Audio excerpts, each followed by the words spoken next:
কাল রাতে আমরা মুর্শিদাবাদ এসেছি, সেটা আগের ভিডিওতে তো দেখেছো সবাই। তো আজকে আমরা স্নান করে, আজকে শনিবার, স্নান করে আমরা যাচ্ছি পুজো দিতে। কাল স্কুটিটা নিয়ে এসছে ওরা কিনে, তো আজকে স্কুটির পুজো হবে। বাড়ির কাছে একটা বজরংবলী মন্দির আছে, ওই মন্দিরটাতে যাব আমরা সবাই মিলে।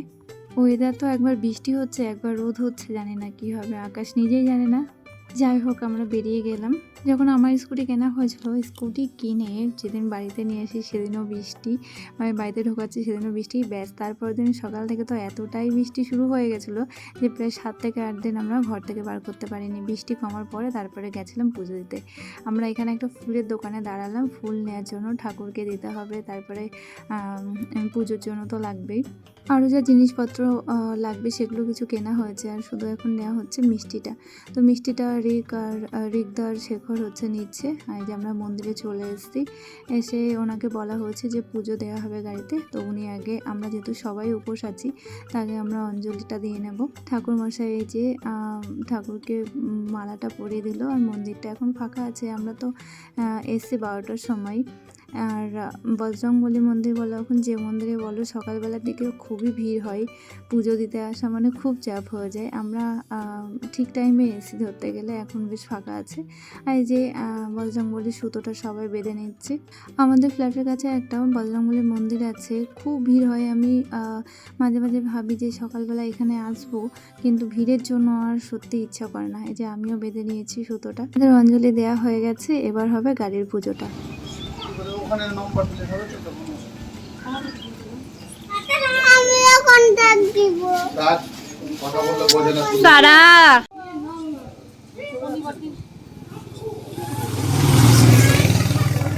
তাহলে খেয়ে নেবে, তাহলে নম্বর খেয়ে নেবে। এই ঋষিকে হাত খেয়ে নেবে। হ্যাঁ ঋষিকে হাত খেয়ে নেবে। আর ঋষিকে হাতটা খুব ভালো দিচ্ছে, তাহলে ঋষিকে পাশে যা এবার খেয়ে নেবে। ভিতরে ভিতরে ভিতরে জল দিও। যা না জল না, জল দিবি না, আর এমনি যা, এমনি ঠাকুরকে ইয়ে কর। তারা আর জল দেবে না, কিন্তু ওরা যদি যায় আপনি পিঠা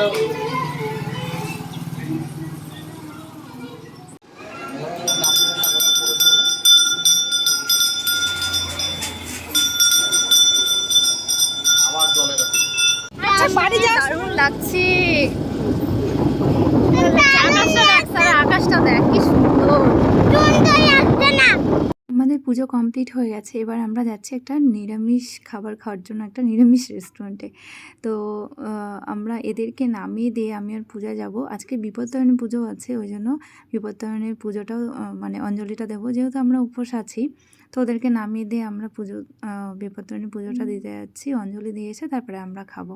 ওরা ততক্ষণ খেতে থাক, কারণ সবাই না খেয়ে আছে, খিদে পেয়ে গেছে ওদেরও। এই হচ্ছে দোকানটা। এবার ভিতরে যাই, বাইরে বেশ ভালো গরমও লাগছে। এই যে এসে দেখি এদের খাওয়া প্রায় কমপ্লিট, নুডলস খাচ্ছে আর সস নিয়ে চলছে কাড়াকুড়ি। সারা সসটা খুব পছন্দ করে, আমি যদিও অত দিই না, কিন্তু যখন ওই চাউমিন বা কোনো কিছু খাওয়া হয় তখন ওর সসের ওপরে মানে এমনভাবে হামলে পড়ে, ভয় লাগে। তো এদের খাওয়া দাওয়া তো কমপ্লিট হয়ে গেছে, আমরা এবার খাবো। এখানে মোটামুটি সাউথ ইন্ডিয়ান খাবারগুলো বেশ ভালোই পাওয়া যায়, ওরা যেটা বললো। তো আমি আর পূজা ধোসা নিয়েছি, তো এখন আসেনি, আসছে। আমার আবার সাউথ ইন্ডিয়ান খাবার খেতে ভীষণ ভালো লাগে, ধোসা হোক বা ইডলি, আমার খুবই ভালো লাগে। দই বড়া, সবগুলো মানে সাউথ ইন্ডিয়ান মোটামুটি সব রকমের খাবারই আমার খুবই পছন্দের। তো এখানে ধোসাটা খুব ভালো বানিয়েছিল, সাম্বারটাও সুন্দর ছিল, কিন্তু চাটনিটা আমার খুব একটা ভালো লাগেনি। তবে দই বড়াটা খুব ভালো বানিয়েছিল, দই বড়াটা খুব সুন্দর হয়েছিল। তো আমরা এখন রেডি হয়ে যাচ্ছি মেলাতে। আমরা বাড়িতে আসার পর রেস্ট করেছিলাম, ঘুমিয়েছিলাম, তারপরে গল্প টল্প হচ্ছিলো। এখন 8টা বাজে, রেডি হয়ে এখন বেরোচ্ছি। তো চলো তোমাদেরকেও নিয়ে যাই এখানকার মেলায়। কেন যাবে না, যাবে না, ওই যে এটিএম থেকে বেরোবে, তুমি আমার শোনা ছেলে।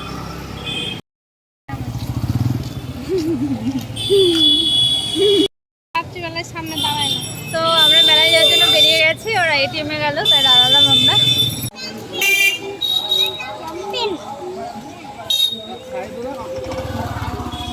আমরা হচ্ছে মেলাতে চলে এসেছি, ওই গাড়িগুলো রাখা হলো, তারপরে যে মাসির বাড়িতে ঢুকছি আমরা।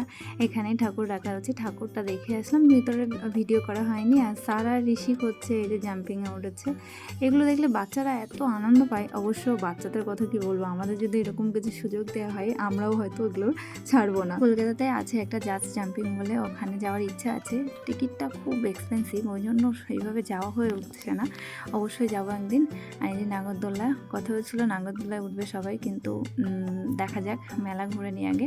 সবার আগে আমরা একটু ঘুরে ফুচকা খেয়ে নিচ্ছি। তো ফুচকাটা একদম ভালো ছিল না, নরম ছিল আর টেস্ট ছিল না একদম, তাই আমরা আর বেশি খেতে পারিনি। নাহলে ফুচকা যদি টেস্ট হয় তাহলে মানে অগন্তি খেয়ে নেবো, এরকম একটা ব্যাপার স্যাপার। ফুচকাটা এখন সবাই খুব ভালোবাসে।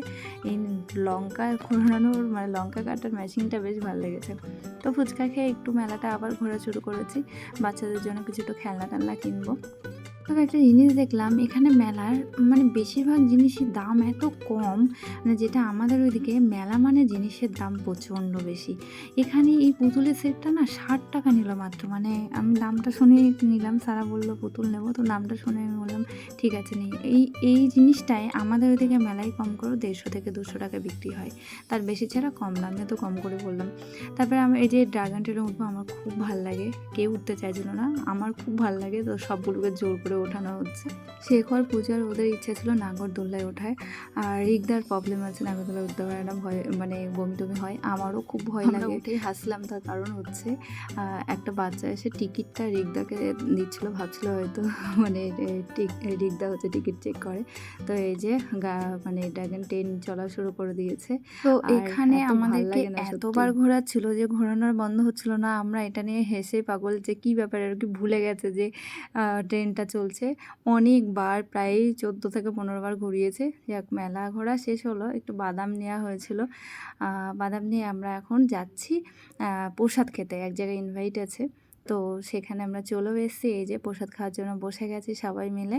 এটা হচ্ছে পূজার একটা বান্ধবী, তো সবাই মিলে আমরা বসে গেছি প্রসাদটা আমার একদম ছাড়তে ইচ্ছা করে না। প্রসাদের ইনভাইট যদি কেউ করে আমি মানে যেতে চাই, আমার খুব ভালো লাগে প্রসাদ খেতে।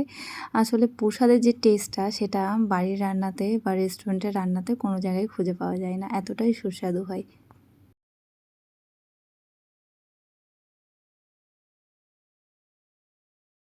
হ্যালো, তো সকাল থেকে কোনো ভিডিও করা হয়নি। আজকে আমরা বাড়িতে চলে যাচ্ছি, এই এখনই বেরোবো। তো আমাদের ট্রেন হচ্ছে 7টায় জিয়াগঞ্জ থেকে। সারা এই কই, এই যে সারা, তো বেরোবো এখন। সারা যায় না, কলাইটা আর এই কলাইটা 2 লেখা আছে, আর 1 লেখা আছে ওই পিছনে, দেখো দেখেছি। তো রিক্তা পূজা সবাই এসেছিলো স্টেশনে দিতে, কিন্তু ওদেরকে দেখানো হয়নি আর ভিডিও করা হয়নি। গল্পে এমন মেতেছিলাম। এখন প্রায় আমরা কৃষ্ণনগরে ঢুকে গেছি। আমার ফোনে চার্জও ছিল না সেভাবে, ওই জন্য ভিডিও করতে পারিনি। তো রাত্রে অনেক রাত্রেই হয়ে যাবে আমাদের বাড়ি যেতে। যাই হোক, আজকের ভিডিওটি কেমন লাগলো অবশ্যই জানিও। সবাই খুব ভালো থেকো, সুস্থ থেকো। বাই বাই, আবার দেখাবে নতুন একটা ভিডিওতে।